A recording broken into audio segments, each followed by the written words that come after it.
Mr. President, thank you very much for having welcomed Swiss television and our program Rundschau here in Damascus. You're most welcome, Syria. First, please allow me to clarify one thing. May I ask you every question? Every question without exception. I am asking because one of your conditions is that interview is being broadcast in its full version. Are you afraid that we might manipulate your statements? You should answer that question, but I think we should build this relation upon the trust, and I think you are worried about the trust of your audience, so I don't think so. I think you have good reputation in conveying the truth in every subject you try to cover. Do you see it as a lie that the world considers you as to be a war criminal? That depends on what the reference in defining that word. Is it the international law, or is it the Western agenda, or the Western political mood, let's say, that's been defined by vested interest politicians in the West? According to the international law, as a president and as government and as Syrian army, we are defending our country against the terrorists that have been invading Syria as proxies to other countries. So if you want to go back to that word, the war criminal, I think first one who should be tried under that title are the Western officials, started with the George Bush who invaded Iraq without any amendment from the Security Council. Second, Cameron and Sarkozy, who invaded Libya and destroyed Libya without amendment from the Security Council. Third, the Western officials who are supporting the terrorists during the last 5 years in Syria, either by providing them with political umbrella or supporting them directly with armaments, or implementing embargo on the Syrian people that's led to the killing of thousands of Syrian civilians. But we are here to talk about your role in this war. And the US Secretary of State, John Kerry, called you Adolf Hitler and Saddam Hussein in the same breath. Does it bother you? No, because they don't have credibility. This is first of all. Second, for me as president, what I care about first and foremost is how the Syrian people look at me. Second, my friend around the world, not my personal friends as president, I mean our friends as Syrians, like Russia, like Iran, like China, like the rest of the world, not the West. The West always try to personalize things, and just to avoid the real problem, which is about deposing government and getting rid of certain president, just to bring puppets to suit their agenda. So going back to the beginning, no, I don't care about what Kerry said at all. It has no influence on me. You're the president of a country whose citizens are fleeing. Half of your fellow citizens. The people are not only fleeing because of the terrorists of ISIS or the rebels, but also because of you. What do you mean by me? I'm not asking people to leave Syria. I'm not attacking people. I'm defending the people. Actually, the people leaving Syria for two reasons. The first reason is the action of the terrorists, direct action in killing the people. The second one is the action of the terrorists in order to paralyze the life in Syria, attacking schools, destroying infrastructure in every sector.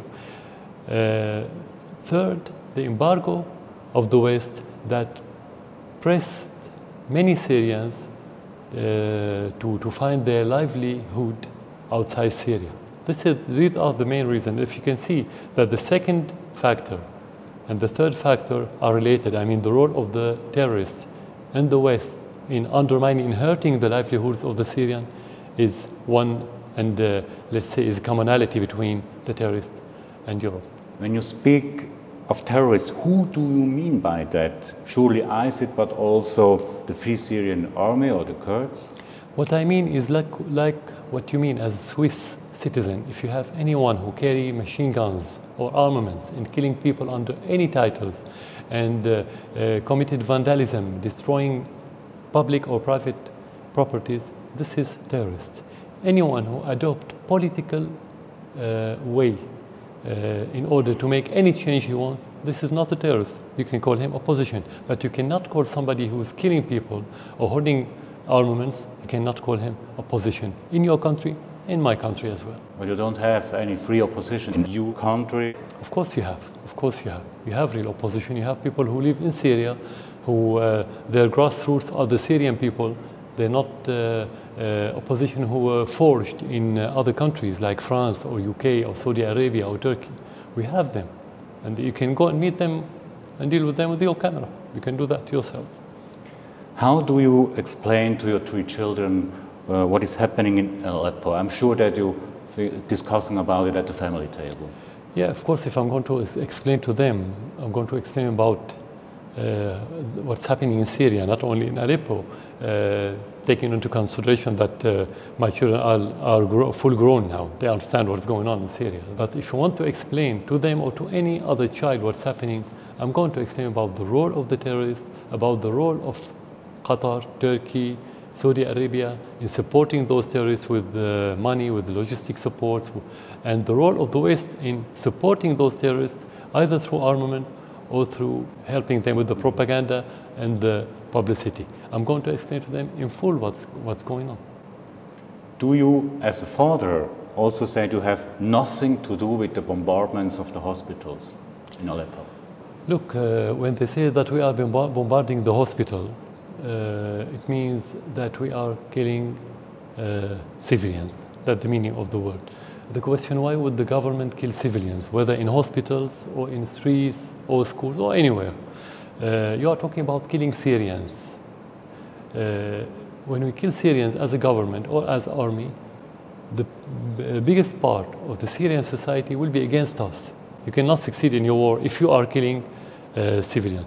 So this story and this narrative is a mendacious narrative, to be frank with you. Of course, unfortunately, every war is bad war, and every war I have innocent victims, whether children, women, elderly, any other civilian, any other innocent who's not part of this war, he could pay the price. This is unfortunately.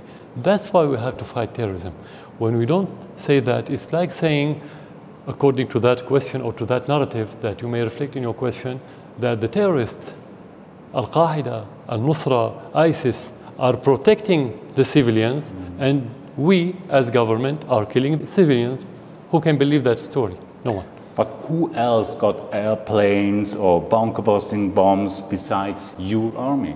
It's like you're saying that everyone who's killed in Syria was killed by the airplanes or aircraft, military aircraft. The majority of the people were killed by mortars shelled by the terrorists on them while they are at schools, in their hospitals, in the streets, anywhere else. It's not related to the aerial bombardment. Sometimes you have aerial bombardment against the terrorists, but that doesn't mean that every bomb that fell somewhere was by airplane or by the Syrian army. If you are talking about specific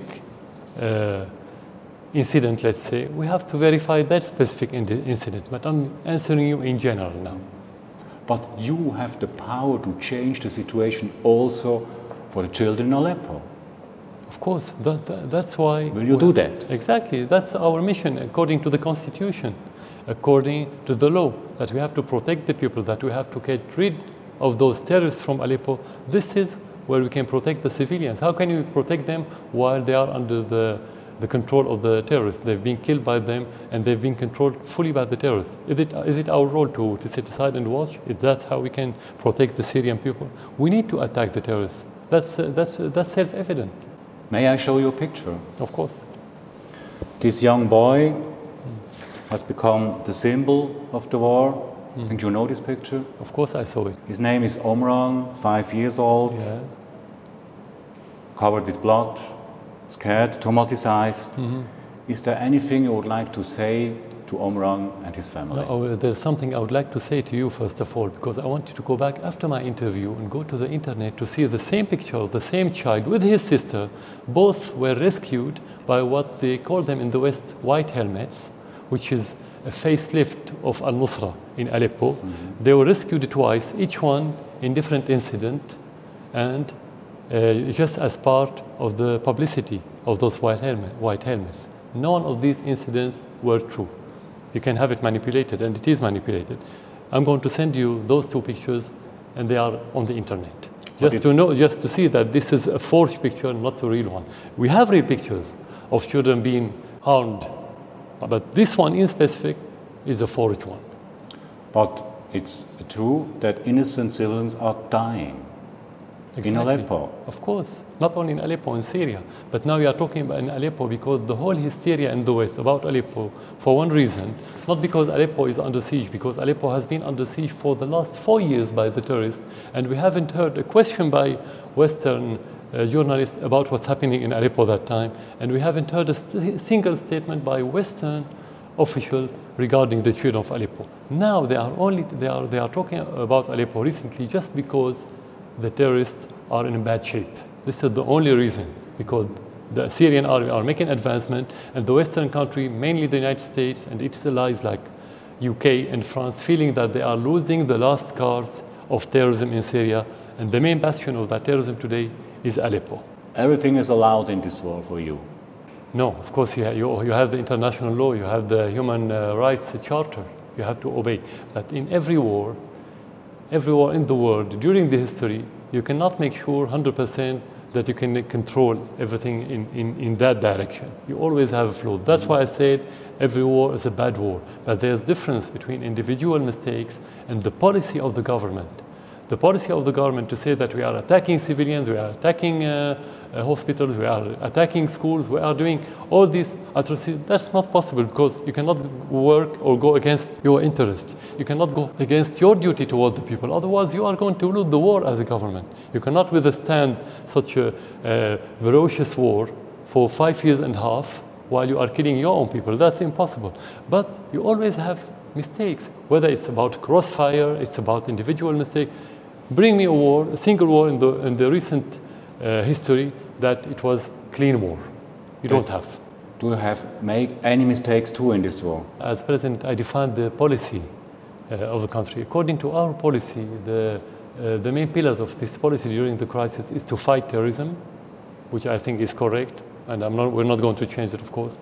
To make dialogue between the Syrians, and I think which is correct.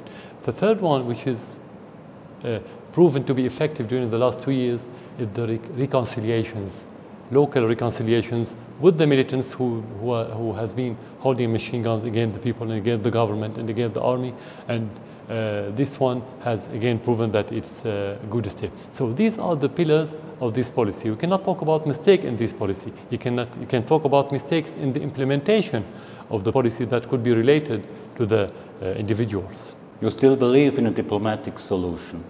Definitely, but you don't have something called diplomatic solution or military solution. You have solution, but every conflict, it has many aspects.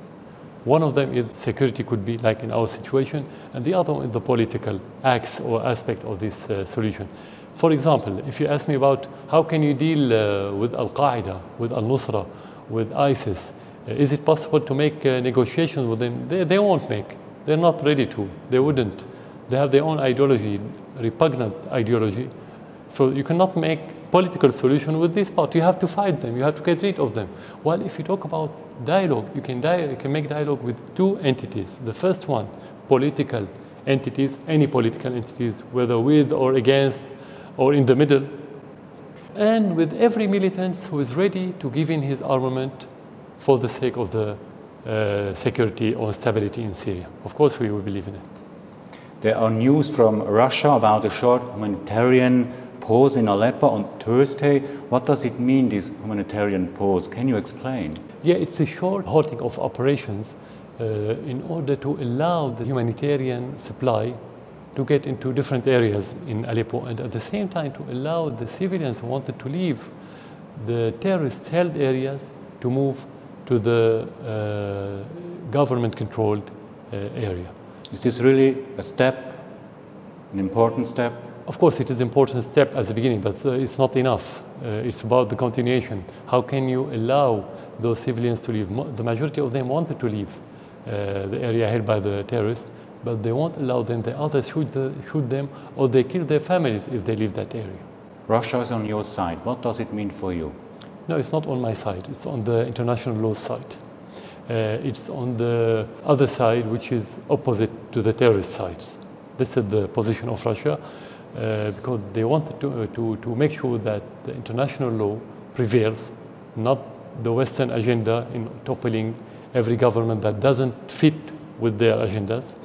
They wanted to make sure that the terrorism doesn't prevail in that area that would affect negatively the Russians themselves, Russia itself as a country, and Europe and the rest of the world. That's what it means for Russia to stand beside the legitimate Syrian government and the Syrian people. Mr. President, you use chemical weapons and barrel bombs in Syria against your own population. These are UN reports. You can't ignore it. You're talking about two different issues. The chemical issue it was proven to be false, and they haven't a shred of evidence about the Syrian army using chemical weapons, particularly before we give up our arsenal in 2013. Now we don't have it anyway. Before that, it was fiction, because if you want to use such mass destruction armament, you're going to kill thousands of people on one incident, and we didn't have such an incident. Besides that, we wouldn't use it because you're going to kill your own people, and that's against your interests. So this is a false allegation. We don't have to waste our time with it. You live in Syria. There's traditional war, but there's nothing related to mass destruction armament. But the UN report is not a fiction. The UN report never has been credible, never. And because they put reports based on allegations, based on other reports, on false report, and they say this is a report. Did they send a delegation to make investigation? They sent one in 2013, and it couldn't prove at all that the Syrian army used chemical weapons. This is first. The second, which is more important, the first incident happened at the beginning of 2013 in Aleppo, when we said that the terrorists used chemical weapons against our army, and we invited the United Nations to send delegation. We did. And that time, the United States opposed that delegation because they already knew that this investigation, of course, if it's impartial, is going to prove that those terrorists, their proxies, used chemical armaments against the Syrian army. Regarding the barrel bomb, I want to ask you what the definition of barrel bomb. If you go to our army, you don't have in our record something called barrel bomb. So how do you understand, and just want to know how I can answer you, what a barrel bomb is? We have bombs. It's a destruction, and it's against humanitarian law. Every bomb can make destruction, every bomb. So you don't have bomb to make nothing.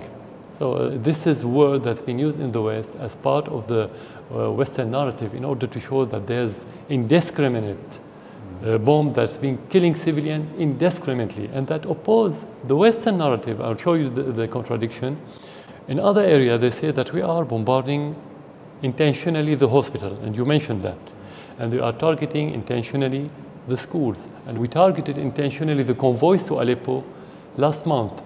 Those targets need high precision missiles. So they have to choose which part of the narrative. We either have indiscriminate bombs, or we have high precision bomb. They keep contradicting in the same narrative. This is the Western reality now. So which one to choose, I can answer you. But again, we don't have any indiscriminate bomb. If we kill people indiscriminately, it means we are losing the war, because people will be against us. I cannot kill the Syrian people, either morally or for my interest, because in that case, I'm going to push the Syrian community and society toward the terrorists, not vice versa. I would like to mention the subject of torture prisons, Mr. President. Amnesty speaks of 17,000 dead. Regarding the prison of Sadnaya, there are still horrible reports. When will you allow an independent observer into that prison?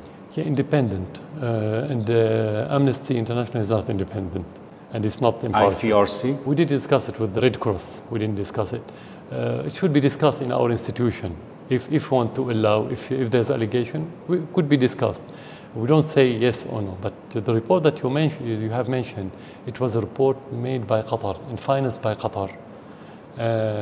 You don't know the source, you don't know the names of those victims, nothing verified about that report. It was paid by Qatar directly in order to vilify and smear the Syrian government and the Syrian army.